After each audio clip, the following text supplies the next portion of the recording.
ஒரு காலத்துல ஜின்களில் ஒருவனாக இருந்த இப்லீஸ் அஜாஜீல் என்ற பெயராலும் அறியப்பட்டான்.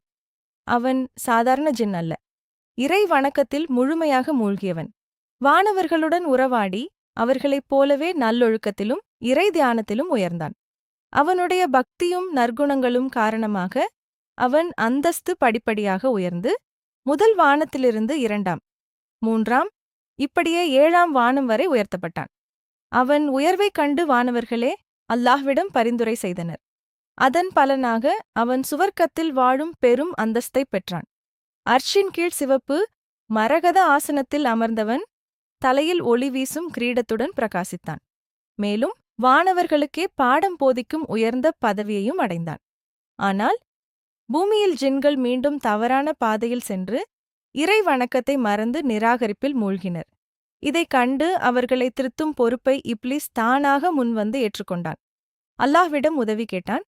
வானவர்களின் துணையும் அவனுக்கு கிடைத்தது. முதலில் அனுப்பப்பட்ட தூதுவரை ஜின்கள் கடுமையாக துன்புறுத்தினர். பின்னர் பெரும் வானவர் படையுடன் இப்லீஸ் நடவடிக்கை எடுத்தான்.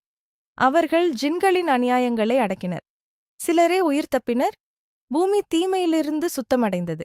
இந்த வெற்றியின் பின்னர் அல்லாஹ் இப்லீஸை பூமியின் பிரதிநிதியாக நியமித்தான். அது அவனுக்கு கிடைத்த மிகப்பெரிய மரியாதை.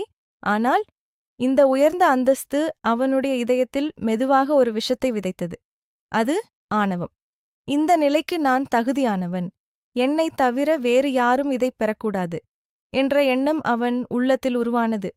அந்த இருமாப்பு நாளுக்கு நாள் அதிகரித்தது. ஒரு நாள் வானவர்கள் லவ்ஹே மஹ்பூல் மீது பார்த்தபோது, என்னுடைய மிக நெருக்கமான ஒரு அடியான் விரைவில் என் சாபத்திற்கும் அவமானமான நிலைக்கும் உட்படுவான் என்ற வாசகம் அவர்களை பதறச் செய்தது. நம்மில் யார் அந்த நிலைக்கு ஆளாகப் போகிறோம் என்று அவர்கள் பயத்தில் கலங்கினர். ஆனால் இப்லீஸோ அலட்சியமாக சிரித்தான். அது நம்மை பற்றியது அல்ல என்று கூறி கைகளை உயர்த்தி, யா அல்லாஹ், இந்த வானவர்களை உன் சாபத்திலிருந்து காப்பாற்றுவாயாக என்று துஆ செய்தான். ஆனால் அவன் இதயத்தின் உள்ளே மறைந்திருந்த உண்மை என்ன தெரியுமா? என்னுடைய அந்தஸ்தை அல்லாஹ் ஒருபோதும் பறிக்க மாட்டான் என்ற அகந்தை. அந்த ஒரு எண்ணமே அவனின் வரலாற்றையே மாற்றப் போகிறது. இன்னும் பல முக்கியமான விஷயங்கள் இருக்கின்றன. அடுத்த வீடியோவில் சந்திப்போம். சப்ஸ்கிரைப் சொல்ல மறக்காதீர்கள். அஸ்ஸலாமு அலைக்கும்.